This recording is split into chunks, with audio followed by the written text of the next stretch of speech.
my friend. Welcome to this study. Today we're going to do some nice and slow Latin subjunctives and infinitives, clause constructions with fore, ut,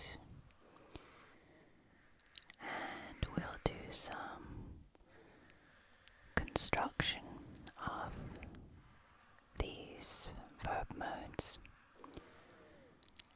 as well as the clauses. We'll go through some grammar and some points of translation from Latin to English and English to Latin.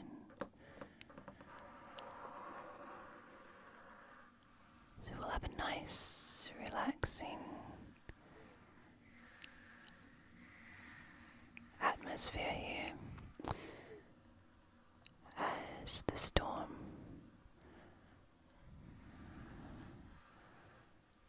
rains and winds are happening outside. It's a beautiful summer storm, but we're safe here in the study, watching it from inside through the windows, and the rain comes down on all the leaves of the trees and the flowers and clears our mind and spirit. So we'll be using a blue pen for Latin,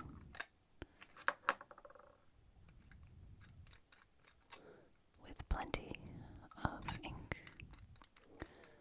I think what I've got in there is supposed to be turquoise, but it's gotten a little bit dark as it sat there. And also this pencil, nice little portable ones from Coeco. We'll also be using some of our nice smooth paper from Rhodia with, as you remember, the coated cover.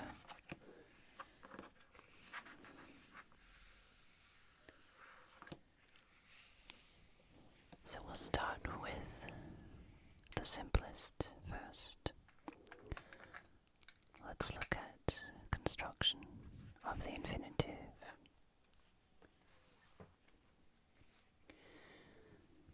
We have our active and passive.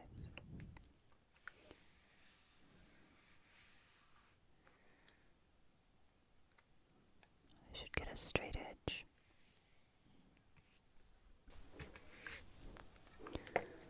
There we go. Make it nice and neat.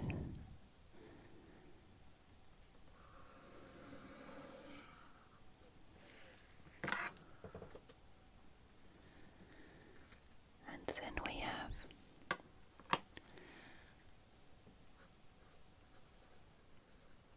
present infinitive,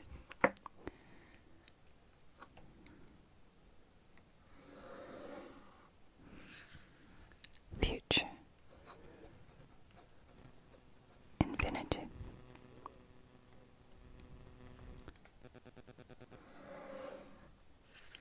and perfect infinitive, meaning the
passive, we have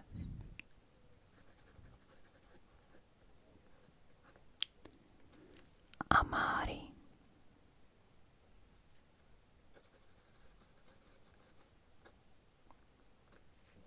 moneri,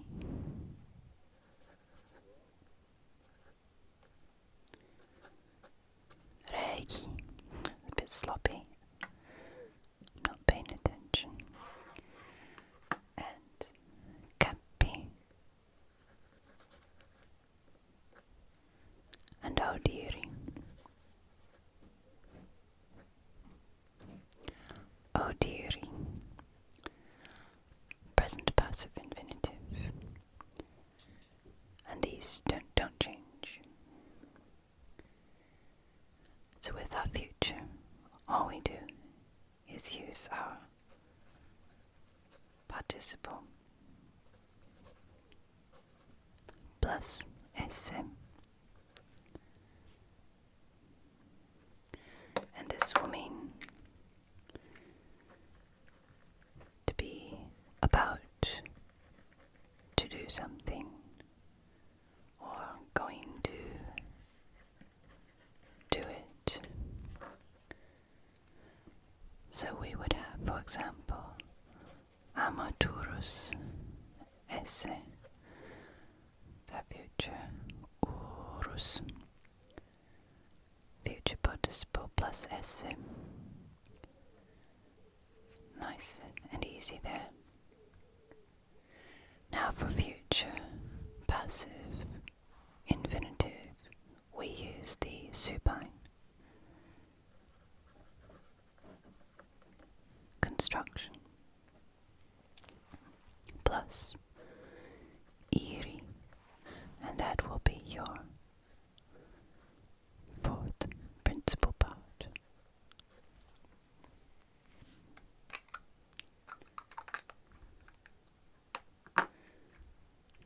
And your future infix. So for example, to be about, to be something passive, or going to be in the passive, and amatum is our supine, so we add our infix, our future infix, amaturum, and iri, going to be loved.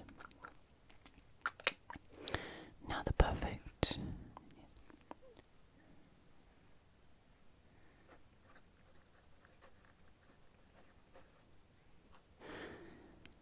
So the perfect, and I've written participle, I've meant principle. We're going to be using the third principal part, and our esse ending. So for amare, we've got amo, amare, amawi. So we take that stem from amawi and we add amawise, and that's our perfect active infinitive, which means to have loved in our perfect tense. Sorry about the scribbles there. Too many words begin with P. And to have been, fuisse, to have been. I'll get a few irregular ones. Potuisse, potuisse, to have been able. Iwisse, iwisse, to have gone. And one more from our list. was another nice little irregular one. I love the way this one sounds too, it's kind of funny. Coepisse. Coepisse, to have begun.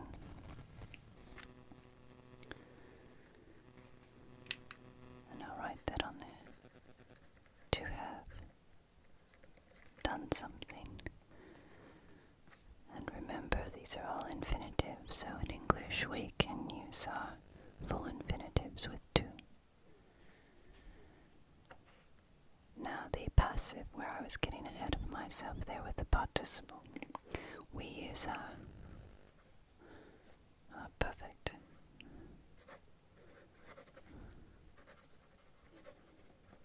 Participle plus esse.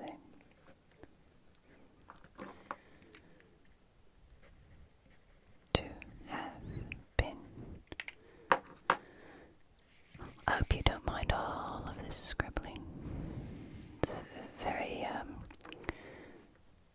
very relaxed today. It's very nice to spend this time with you. And to have been something. There we are. So we just use our participle, perfect participle. We are amatus esse. The thing to remember with the perfect infinitive is that these endings, this one and esse, they must match or agree with the case of the subject. Amatus esse, amatum esse, amatum esse.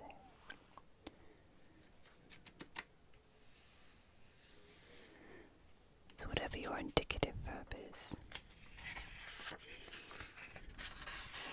as your subject. So that's our quick review of formation of the infinitives. So we'll be seeing some of those.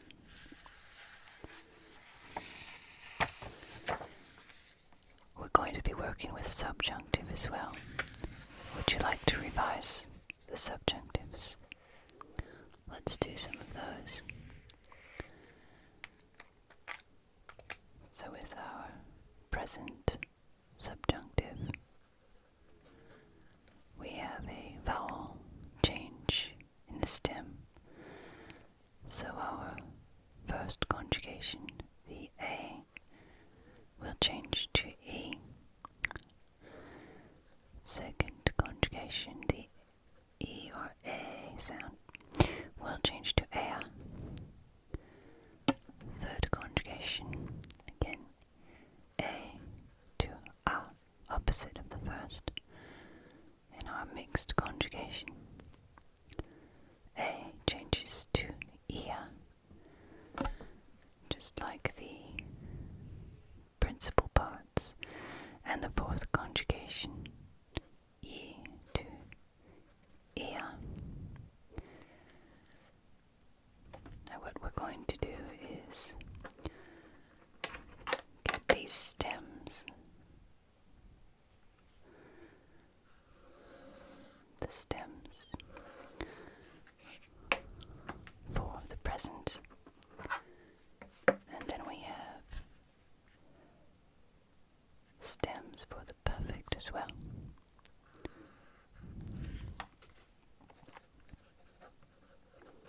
Perfect subjunctive will be the infinitive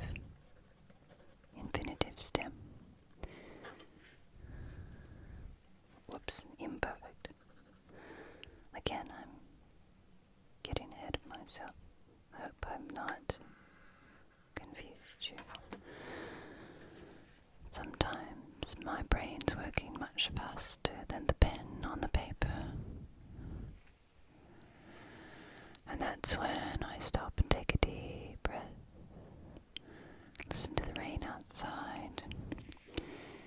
because when our minds are relaxed, then we can start to focus better. And that's what we're going to do now with the perfect subjunctive stem. So here we'll use the perfect stem of the verb.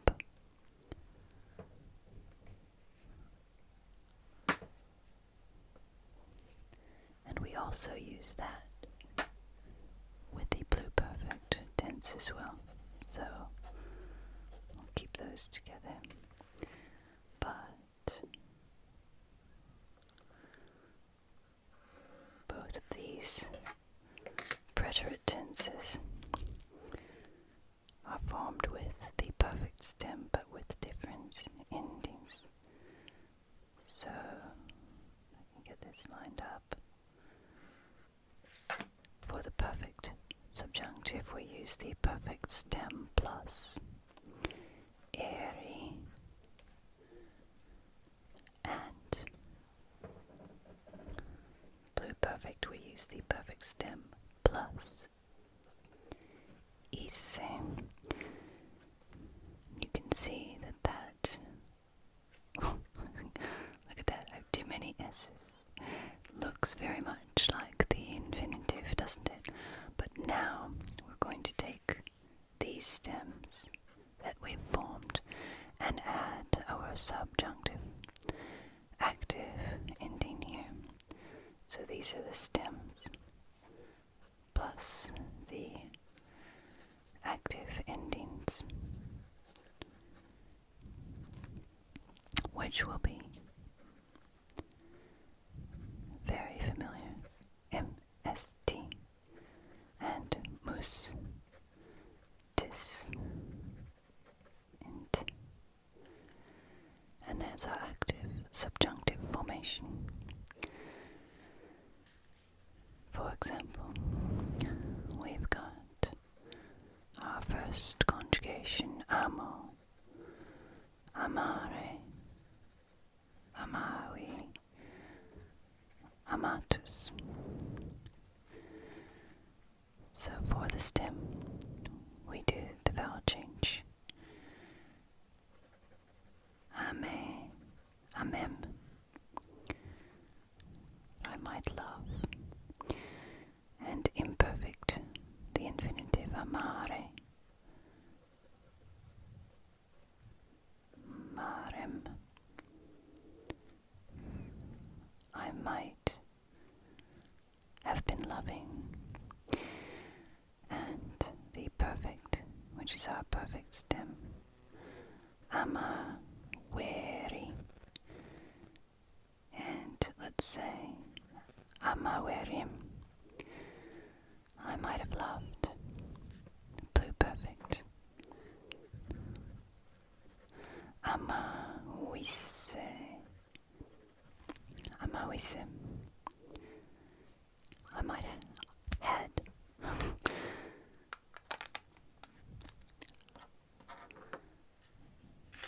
We won't do the passives, we'll stay with the active subjunctive, because we're going to now look at ways to use the infinitives and subjunctives in clauses with fore, ut, using these with verbs of sperare, spero, hope, policere, policior, is our deponent, promise, jurare, swear, minare, minor, another deponent verb meaning to threaten. We also have credo, credere, to believe. That one is used with an accusative infinitive or dative, taking the dative with indirect speech with a future infinitive. Here we can see that they're using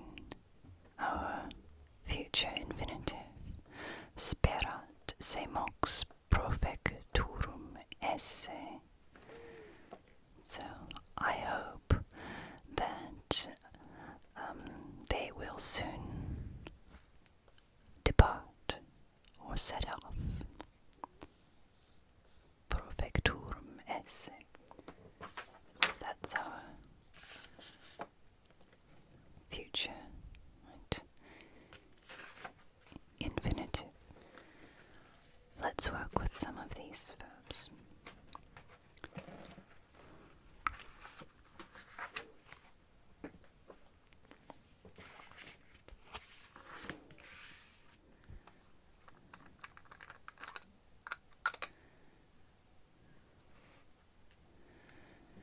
The ones that we have looked at are credo, credere, minor, and polykeo, or deponent verb, promise. So we've got believe, threaten, promise.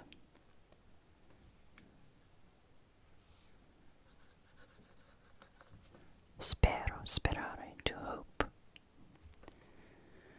What we do with these.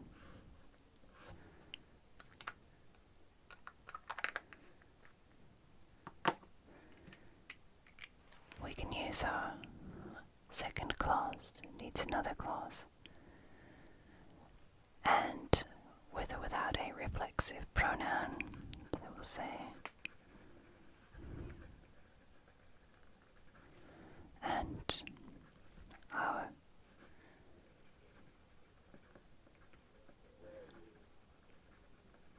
future infinitive.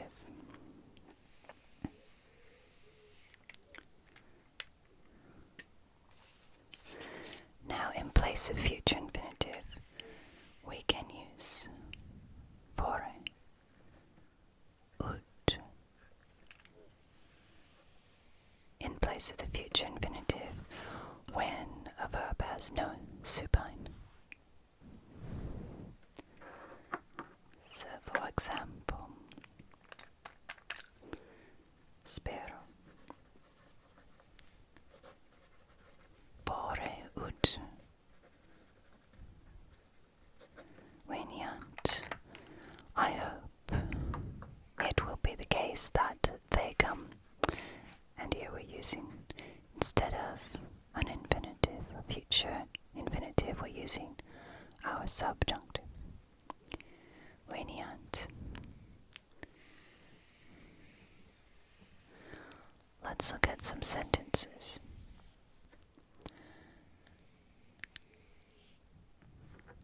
So, instead of using this future infinitive, spero eos venturos esse,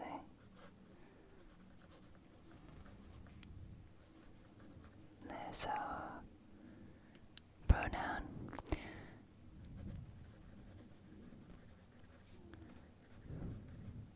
I hope that they will come.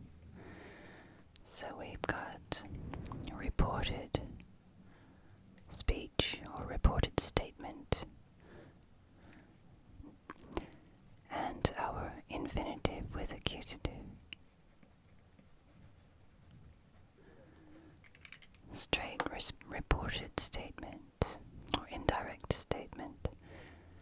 I hope that they will come. We can use fore ut.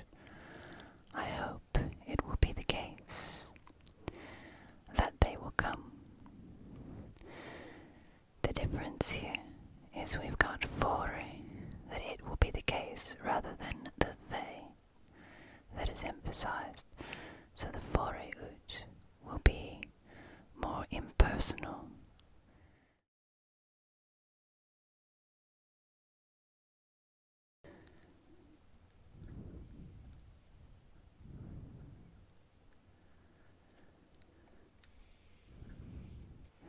And here, with our fore, we can,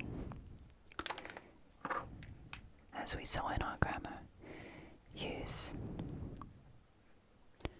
our present or imperfect subjunctive.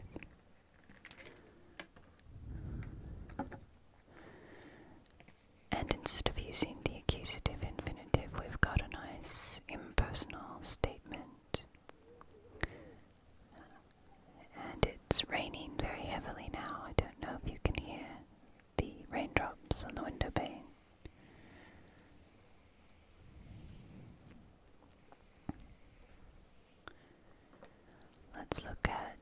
sentence, because you can use this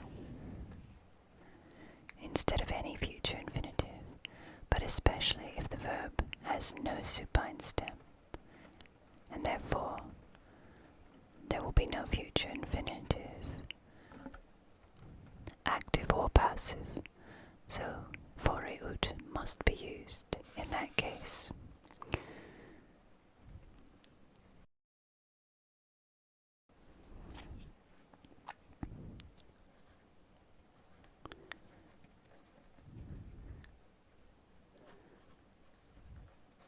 Skieband, a bit distracted because I think the ink is not coming out very well. I'm going to do some scribbles.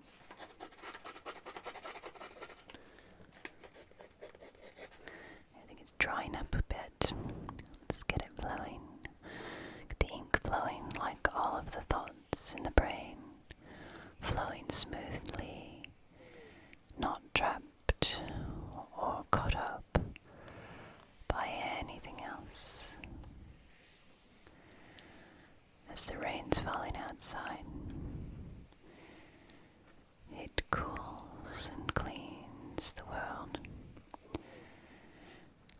and we can imagine it washing away all of the stress and distractions. Skiebat fore ut servi brevi linguam discerent.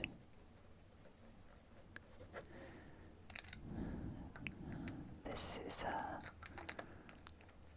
cute little sentence. Skibant. They knew. There's our indicative with our subject and verb. Fore ut.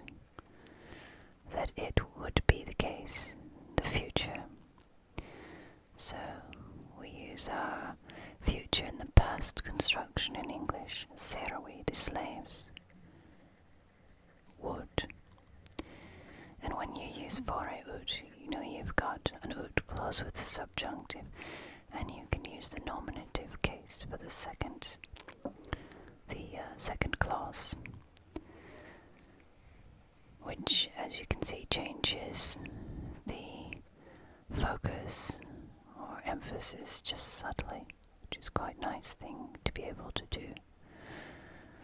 Brevi linguam discerent.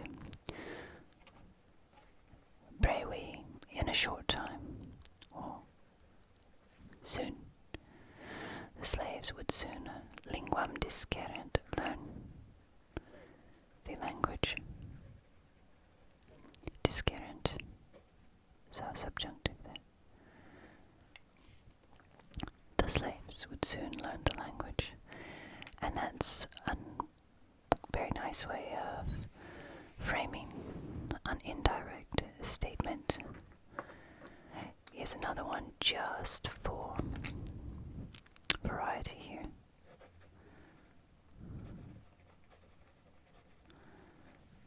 Arbitrabar fore ut.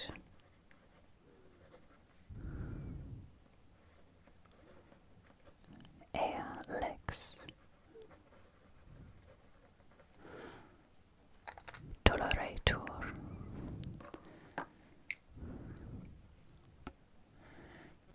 Here we've got a very interesting construction.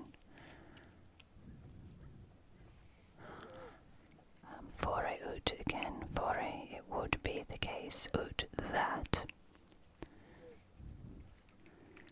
Ea lex, that law.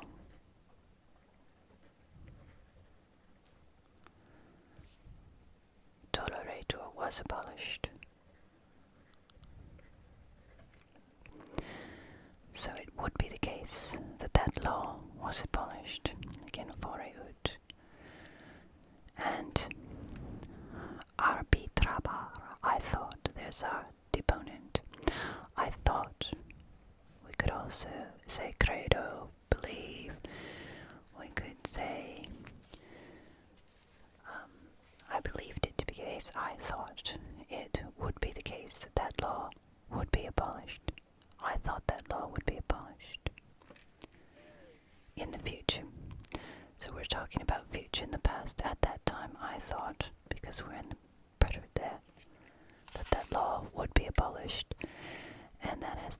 indication that it has not been abolished just by our verb tense. One more little interesting point about using ut and the subjunctive for these indirect speech. With certain verbs, we can change the meaning by using ut or not, but we'll still use our subjunctive. So these will be questions or commands in reported or indirect speech. So with a reported or indirect command,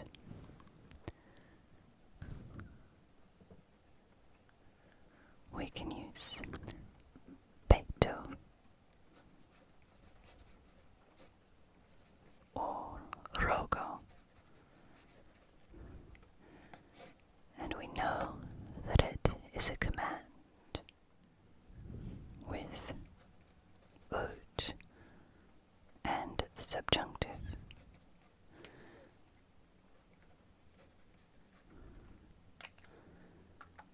It must be done. So, for example, we'll have me rogavit ut irem. He asked me me rogavit ut, in order that I should go, or we can use a straight infinitive in our English translation, to go or leave. He asked me to leave, and that is a command. He wants me to do it. I must leave, because we've got our ut plus the subjunctive, rogo and peto.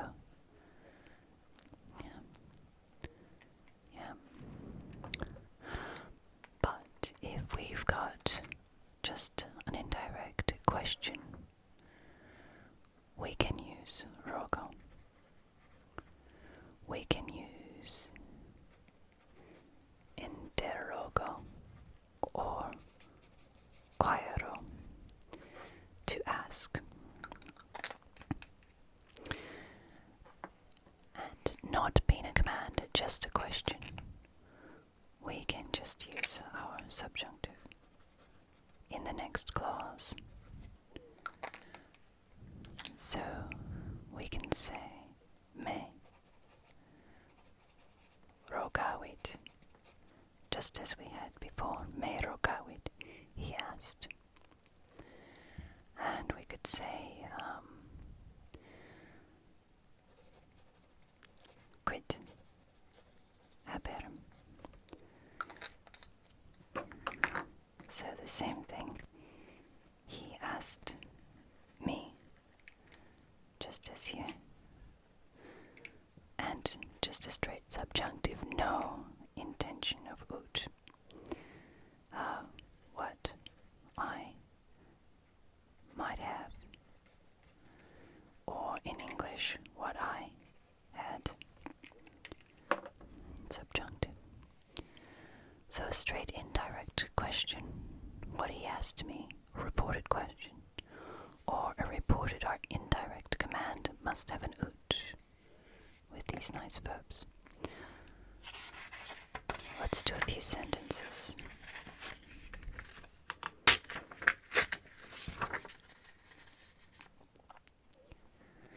We'll start with Latin to English, and then we'll try an English to Latin.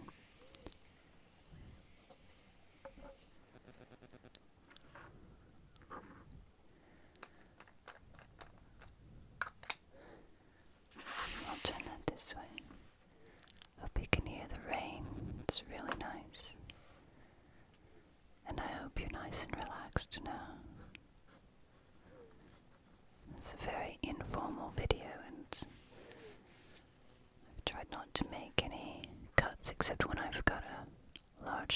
noise or something disturbing, then I try and drown that out a bit or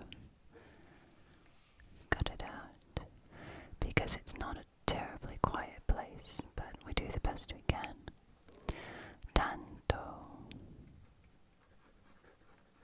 Ingenio. We do need to wash this nib, it's getting a bit dry.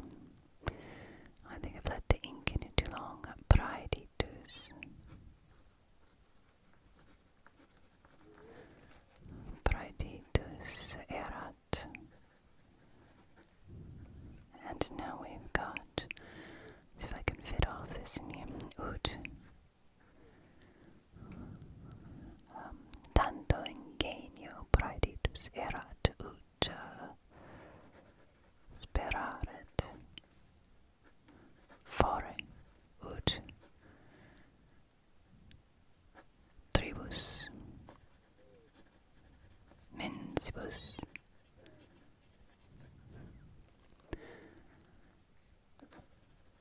linguam graecam disceret. Paper's moving a little bit. There we are. What have we got there? We have our two subordinate clauses. Look at that. Let's look at the main clause there. Tanto ingenio praeditus erat.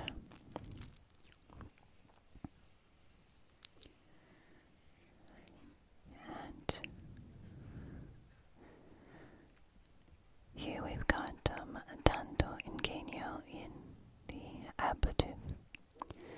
He, praeditus, was endowed with such a genius or ability. So praeditus erat, he was endowed, and our ablatives with tanto, such ability, genius, such capability. I'm going to put capability. Such capability. Ut, that. And now we have spererat, our subjunctive. He hoped. He. Okay. And our fore, ut. He hoped, fore, that it would be the case that. And in nice English, we can just blend that in with the disceret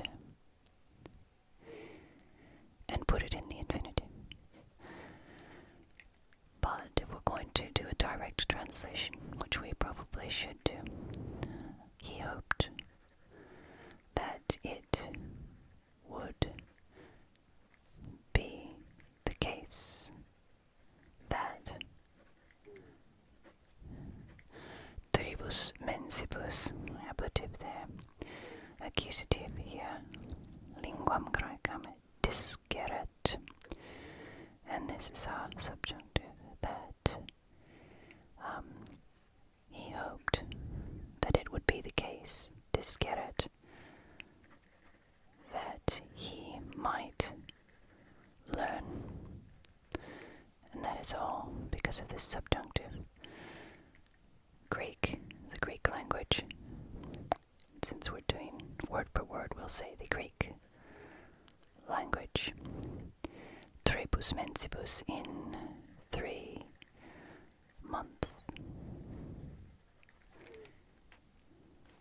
In our ablative of time within. He was endowed with such capability that he hoped, fore ut, that it would be the case that he might learn the Greek language in 3 months. Now we can reduce these subordinate clauses in English to say,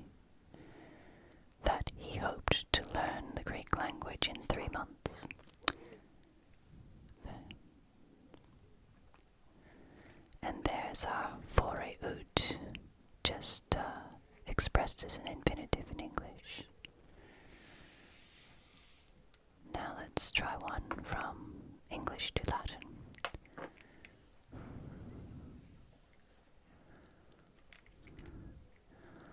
This one will be lots of fun. And there goes the rain outside. Don't know if you can hear that. I could open the window, but then it'd be cold. But we've got a nice summer rain, and I love to hear the tapping on the window pane and the side of the roof. Yeah, it's beautiful. Alright, when I asked him to come with me,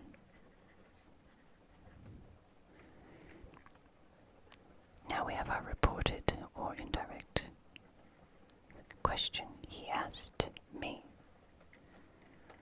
where I was going. You can see why we will need a subjunctive. Where I was going, and or even an infinitive. We'll see what we can do. At what hour I should return here. Now even this can be expressed more succinctly. When I asked him to come with me, he asked where I was going and when I would return. Or to use a phrasal verb, when I would come back. It's nicely drawn out here so we can see exactly where to put our subjunctives. Now, we can use a few different constructions here for this first clause. We can use cum or ubi. Let's use our rogo plus the subjunctive, so ubi. And I asked him to come with me, so him. There we are, eum in the accusative.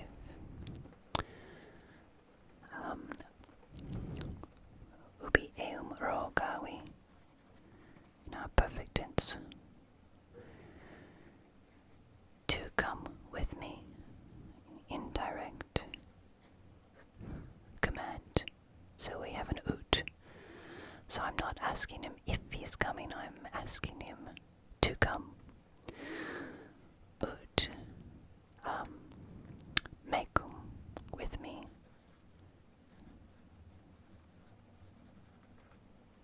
Mecum. Venire, there's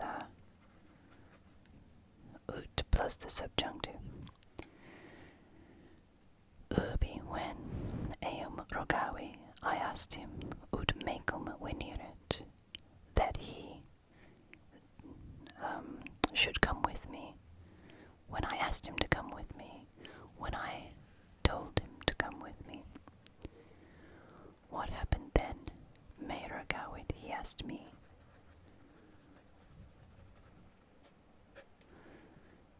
That's our perfect tense there. Me rogavit, where I was going, quo. Quo. I was going, subjunctive. Irem, quo irem, and at what hour? Quota hora. Very easy in Latin. Here, I should return here. So here we'll say hoc. And now we can use our future subjunctive. Reventurus SM. There we are.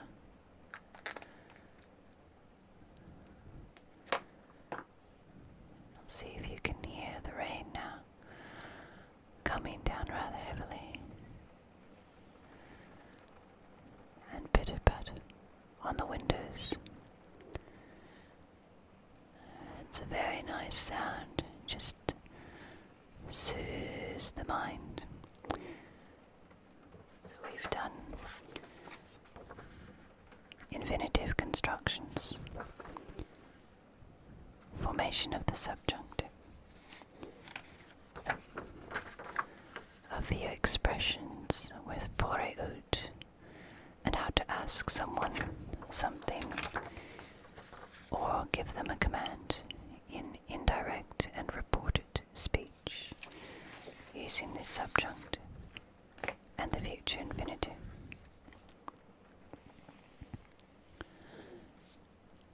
And as the rain comes down outside, I hope your brain is nice and relaxed, your spirit soothed, and then you have a very peaceful night and day ahead. And that these sounds have contributed in some way to help you be good to yourself, be kind to others,